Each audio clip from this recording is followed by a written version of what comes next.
Hey everybody, how you doing today? It is September 2nd, 2020, and I got a few articles here I want to put together for you to bring this to your attention, because it just shows another step in the plan that they're doing with this plandemic that we've been calling it, because that's what it is.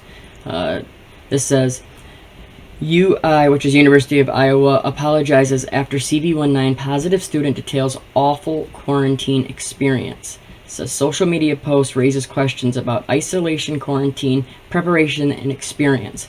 Okay, I tried to get the article from this exact thing, but when I go to it, there's only one that are covering it, which is the Free Press, and they want me to subscribe and pay the money. So, but right here it said Adrian forcing CV positive students to quarantine in dorms with healthy co-eds. See, this is the reason I wanted to make this. This is what is happening everywhere now. We've seen it. All the kids are going back to school. We said that this was exactly what, was going to happen. We knew they would start using this, saying that, oh, everybody, the kids spread it all, right? Oh, look, they went back to school. We didn't know how contagious it was going to be, etc., etc. And now instead of sending people home, they are making all these students quarantine on campus. They are not allowing these kids or children to leave, okay? Or these young people, however you want to say it. They are not allowing them to leave campus. And then this comes out after they made them do that, So listen to some of this in this article. I'm going to leave the links to all these articles that I show you real quick. I'll leave them in the description because I'm going to kind of bounce around between them all. So if you want to check out the full articles, they'll be in the description. All right, this says, Iowa City, the University of Iowa is apologizing for how a student was treated after testing positive for CV19 and has committed to handling cases differently in the future. It says the apology came after a post was widely shared on social media from a person identified as a freshman living in the dorm residence hall, recounting an experience not fit for my worst enemy. Says the experience described does not meet the expectation of the university, housing and dining, and most importantly, you, the students. For that, I am deeply sorry, said Bond Stage, assistant principal or vice president for student life and senior director of university housing and dining, in a message to the students Thursday. Says our team has reached out directly to the student who shared the post to get more details about their experience. Yeah, I bet you did reach out to that student, but I bet you it wasn't to check on he's doing and to figure everything out. It was probably more shut your mouth, stop talking about this, because this is going to happen everywhere. All these colleges are doing this. This is what I'm going to continue to show you in this video. Okay, and you're going to have more and more stories like this coming out, and even if it doesn't come out, you're going to know this is kind of the stuff that's happening in there. Here are all of what he was saying when he was in there. If you want to break those down, you can go to that link and click on those, but they summarize it a little bit right here. That's what we'll go through. It says the student reported getting a CV19 test after 2 days with a headache and a temperature of 100.1 degrees. It says the post author recounts more than 2 hours on the phone arranging a test and then walking from the dorm on the east side of campus across the river to the UI hospitals and clinics on the west side. It says, according to the social media post, after receiving a positive result, the student reported to the residence hall assistant and was told to quarantine in my room. 4 hours later, after 11:30 p.m., I was told I would be moved to an isolation room in Courier. Okay, so here we go. An isolation room. They have all this stuff set up and planned. It says the person was instructed to walk by myself from Dwam to Courier, not offered help moving a heavy cart of my things. He says, after arriving in the isolation room, it was awful, the student reported. It was dirty, gross, and disgusting. Really quick, going back to the video I made yesterday about the prisons, right? How the National Guard has taken over the prisons. This kind of lines in with that. See how they're saying it's dirty, it's gross. What I was thinking of when I saw this was, remember how they let all of the inmates, not all of them, but tons and tons of inmates out of these jails, right? Because the, CV could spread and they were vulnerable, etc., etc. It just feels like, I wonder if they were emptying out those, those prisons halfway or whatever they were doing so that they will have more room for people like me and you that won't take their backs.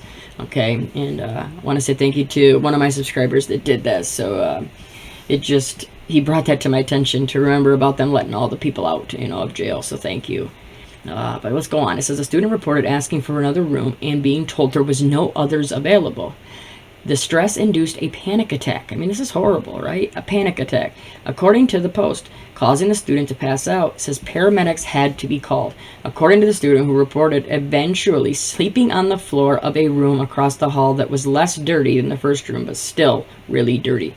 Says the freshman reported being told not to share about the circumstances and that the student had been in contact with still hadn't been quarantined or tested. Says the only way they found out they were exposed is because I told them, the person wrote, adding about the university. They are telling students and parents they are prepared for CV, but they lied. They are not. See, now you have to remember, mainstream news.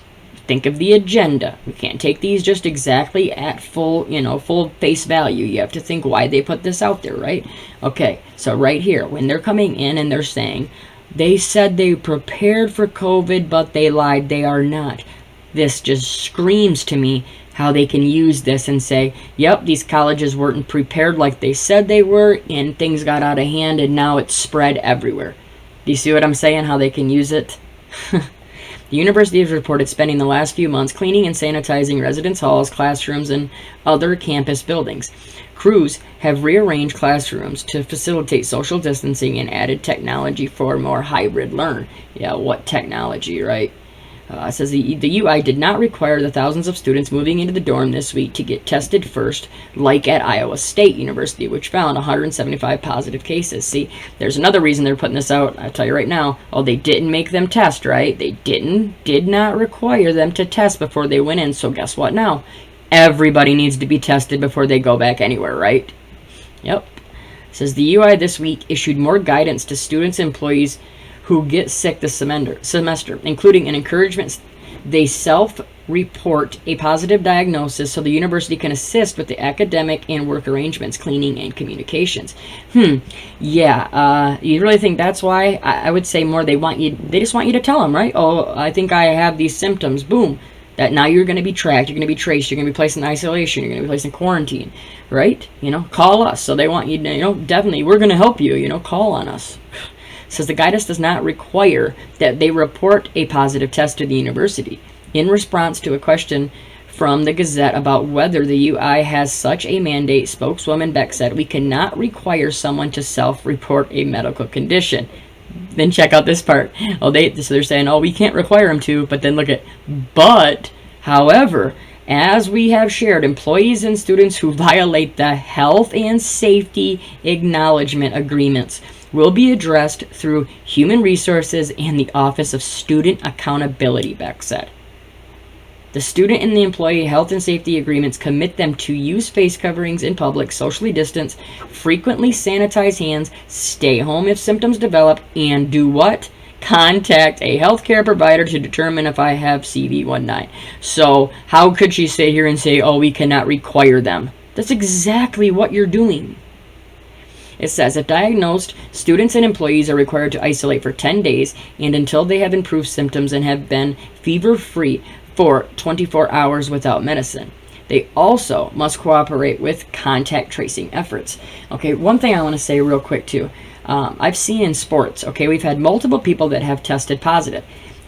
Just to use an example, there was a NASCAR driver, Jimmy Johnson, very, very popular driver in NASCAR, diagnosed 100% diagnosed, not tested, not with symptoms. He was diagnosed to be positive, okay?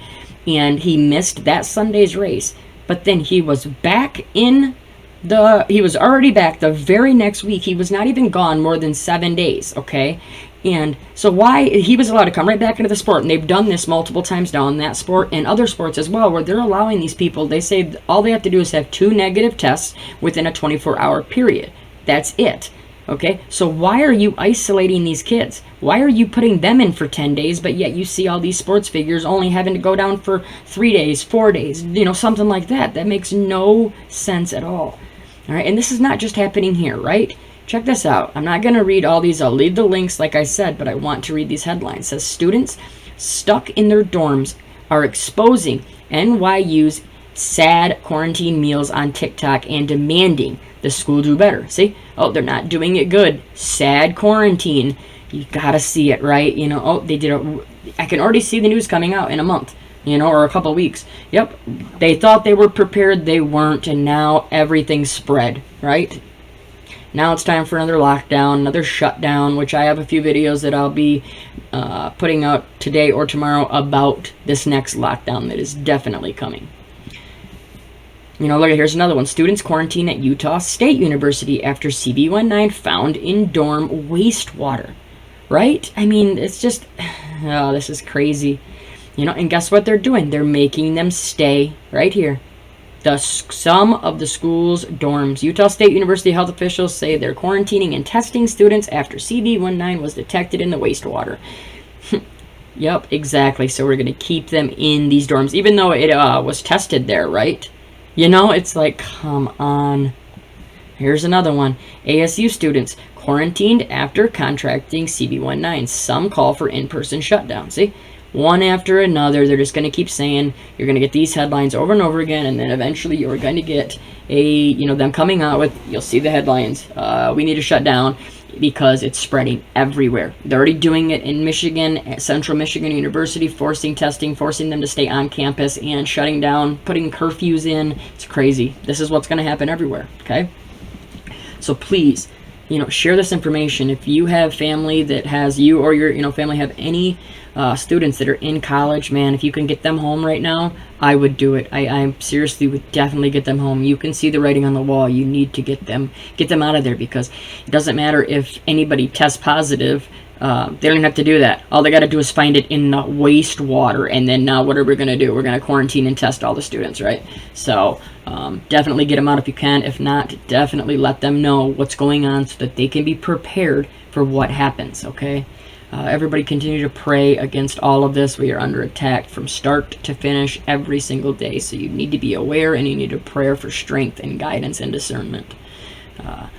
Everybody, I thank you all for the comments. Please leave more down below, and I'll continue to get back and forth with you. I try to answer them. It might take me a little longer right now. I'm helping with my mom and my son doing all this new schooling, how we're doing that and everything. So thank you for all that, and everybody stay safe.